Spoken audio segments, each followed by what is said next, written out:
10वीं कक्षा की हिंदी विषय की ऑनलाइन क्लास में आप सभी का स्वागत है। मैं हूं ज़ाकिर हुसैन अंसारी।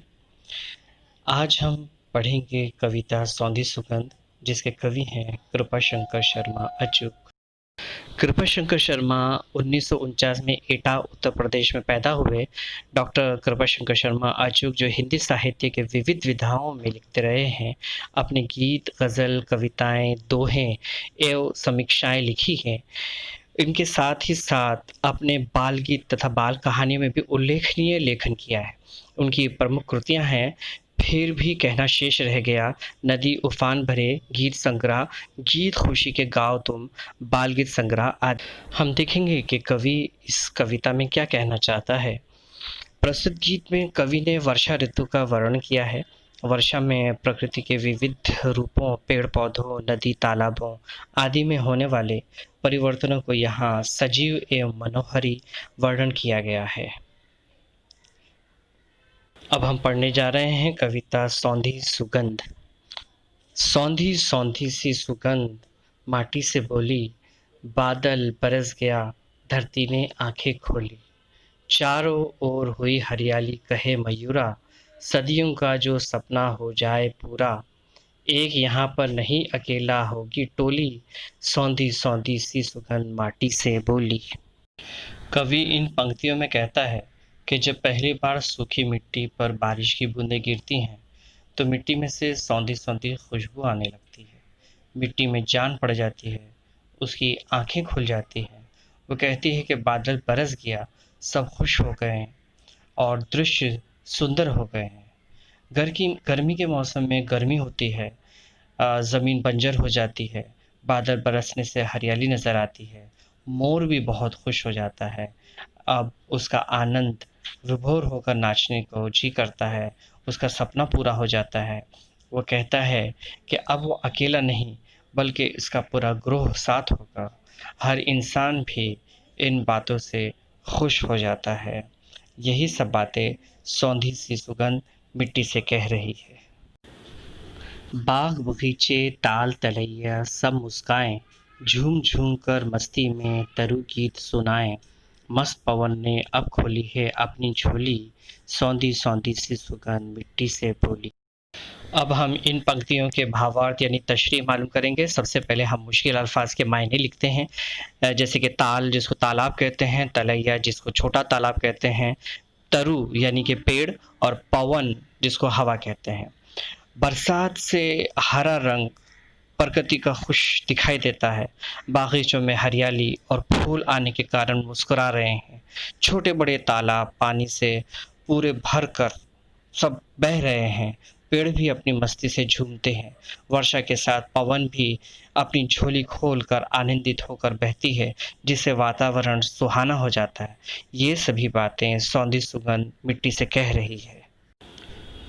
सागर का जो था मंसूबा सफल हो गया, खुशियों की दुनिया में आकर स्वयं खो गया। धरती ने श्रृंगार किया, फिर माथे रोली, सौंधी सौंधी सी सुगंध माटी से बोली। इस पंक्तियों का भावार्थ करते हुए सबसे पहले मुश्किल अल्फाज जैसे सागर जिसका मतलब होता है समुंदर, मंसूबा यानी इरादा, श्रृंगार यानी कि सजावट, और रोली यानी कुमकुम। बारिश के दिनों में सागर भी खुशी से झूम जाता है। जब नदी का पानी सागर में मिलता है तो वो मस्ती से लहराने लगता है। उसका इरादा पूरा हो जाता है, वो अपनी लहरों के साथ झूमने लगता है। धरती ने बरसात के आने से अपने तन पर अलग अलग पेड़ पौधों और पत्तों और घास से श्रृंगार किया है और पूरी तरह सज धज कर अपने माथे पर फूलों का रंग बिरंगे रंग लगाया है। यही सब बातें सौंधी सी सुगंध मिट्टी से कह रही है। पावस का मधुमास आस विश्वास बढ़ाता, नस मस्तक होकर अचूक पद पुष्प चढ़ाता। सदा सदा से चलती आई हंसी ठिठोली, सौंधी सौंधी सी सुगंध माटी से बोली। इन पंक्तियों का भावार्थ करने के लिए सबसे पहले मुश्किल अल्फाज जैसे कि पावस बरसात, मधुमास यानी कि वसंत ऋतु, पद यानी चरण, और ठिठोली यानी कि मजाक। बरसात के मौसम में पेड़ों पर नए नए पत्ते, रंग बिरंगे फूल खिलते हैं। यही बरसात में वसंत ऋतु होता है। प्रकृति सजती संवरती है। वसंत ऋतु सभी प्राणियों के मन में आस विश्वास बढ़ाती है। कवि भी इस प्रेरणा से बच नहीं पाते। वो भी वर्षा ऋतु के सामने नतमस्तक होकर उसके स्वागत में फूल अर्पण करते हैं। कई वर्षों से इसी तरह वर्षा का स्वागत होता आया है। बरसात में सब कुछ अच्छा हो जाता है। संसार में इस मौसम के चक्कर के रूप में हंसी मजाक हमेशा चलता रहता है। ये सभी बातें सौंधी सुगंध मिट्टी से कह रही है। शब्द संसार में सौंधी जिसे सुगंधित कहा जाता है, मंसूबा यानी कि इरादा, रौली जो हल्दी और चूने का मिक्सचर होता है, मधुबास यानी वसंत ऋतु। अब हम इस कविता के स्वाध्याय पूरे करेंगे सूचना के आधार पर। सबसे पहले है कृति पूर्ण कीजिए, मेघों के बरसने से हुए परिवर्तन।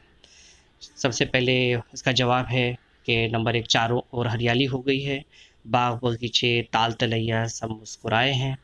इसके अलावा मस्त पवन ने अपनी झोली खोली है, और साथ ही हम जो कहेंगे इसको कि धरती ने श्रृंगार भी किया है। दूसरी कृति है कि सुगंध मिट्टी से क्या बोलती है। नंबर 1, धरती ने अपनी आंखें खोली। दूसरा, बादल बरस गया। उसके अलावा मोर का सदियों का सपना पूरा हुआ, और साथ ही सागर का मंसूबा भी सफल हो गया। अब हम गीत में प्रयुक्त क्रिया रूप लिखना है हमें। सबसे पहले है बाग बगीचे तार तलैया मुस्काए, जिसका क्रिया रूप है मुस्काना। नंबर 2, झूम झूम कर मस्ती में तरु गीत सुनाए, जिसको क्रिया रूप है सुनाना। मधुमास आस विश्वास बढ़ाता, जिसका क्रिया रूप है बढ़ाना। और धरती ने आंखें खोली, जिसका क्रिया रूप है खोलना। इस कृति के अंदर उपसर्ग और प्रत्यय लगाकर शब्द लिखना है। पहला है गंधक, जिसका उपसर्ग लगाकर बनाएंगे सुगंध, और प्रत्यय लगाकर बन जाएगा वो गंधक। दूसरा शब्द है सफल, जिसका उपसर्ग लगाकर बन जाएगा असफल, और प्रत्यय लगाकर बन जाएगा सफलता। अब यहाँ पर शब्दों का समूह दिया गया है, जिसके अंदर हमें शुद्ध शब्द छांट कर लिखना है। 10 शब्द दिए गए हैं, जैसे कि विश्वास, उसको किस तरह से लिखना है आपको मालूम होना चाहिए। इसी तरह मस्तक, पत्थर, कृति, चिन्ह, और साथ में है इकट्ठा, खूबसूरत, विद्यापीठ, बुद्धि और परीक्षार्थी। इन तमाम शब्दों में से जो 3-3 शब्द दिए गए हैं, तीनों में से जो सबसे ज़्यादा शुद्ध है वही लिखना है। यहाँ पर एक सुविचार दिया गया है, स्वास्थ्य ही संपदा है। इस स्वास्थ्य ही संपदा पर एक कहानी लिखनी है हमको। ये आपका लेखन कार्य होगा। यहाँ पर हमारी कविता का भावार्थ, तशरीह और स्वाध्याय यानी मश्क पूरी कंप्लीट हो गई है। आपने इस कविता को अच्छी तरीके से सुना। आपका बहुत बहुत धन्यवाद।